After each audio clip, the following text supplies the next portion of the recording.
They shall not be my offer, though not thy asking. The head is not more native to the heart, the more instrument to the mouth.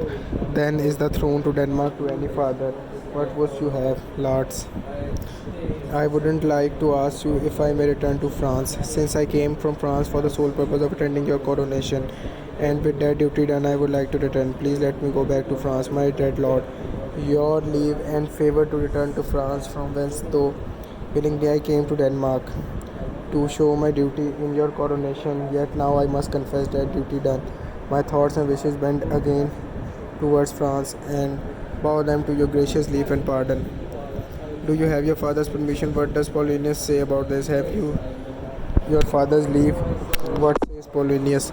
I have given him permission after he asked and said.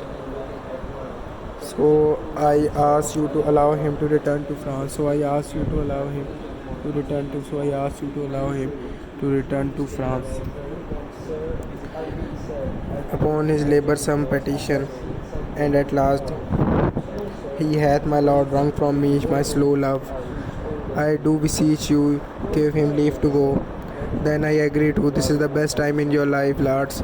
Spend it as you will. Now, my nephew Hamlet and my son, take thy fair our lot, let time be shy, and thy best graces it will. But now, my cousin Hamlet and my son, I am more kin that I am kind, a little more kin, less than kind.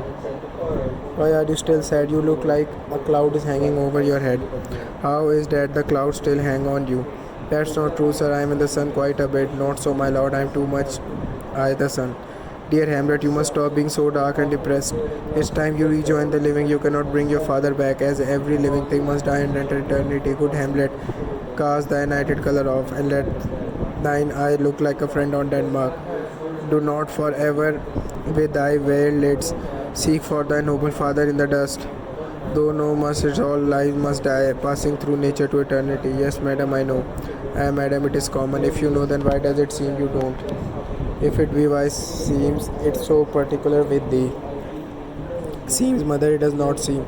It is, I may wear black clothes or behave sadly, but I do it because I am sad, not because I am pretending to be sad. Seem, madam, nay, it is. I know it seems.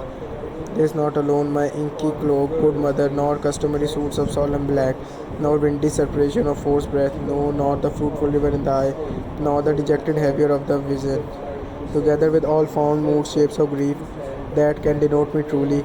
These indeed seem, for they are actions that a man might play, but I have that within which passes slow.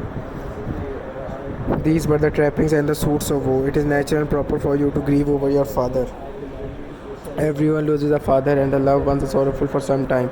You have taken your mourning period too far. You are showing yourself to be stubborn and unmanly. You are going against the very nature of heaven and acting like a simple-minded, uneducated fool. It is a sin continuing to act like this. So stop being so sad. We want you to think of me as your father. Since you are high to the throne, we want everyone to see that I love you like a son. We do not want you to go back to Wittenberg, but stay here where I con you, the best member of our court, my nephew and son.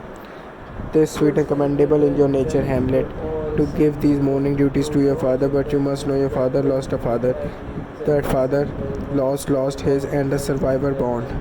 In filial obligation for some term to do consequence sorrow, but to persevere in obstinate condolent in a course of ambitious stubbornness. This mainly grief, it shows a will most correct to heaven, a heart fortified, a mind impatient, and understanding simple and unschooled. For what we must know must be and is as common as any most valuable thing to sense. Why would we, in our peevish opposition, take it to heart?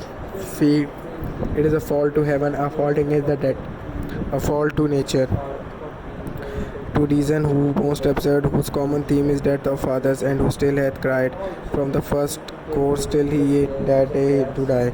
This must be it. We pray you throw to earth this unprevailing woe, and think of us as of a father, for let the world take note, you are most immediate to your throne, and with no nobility of love than that which dearest father bears his son, do I impart towards you.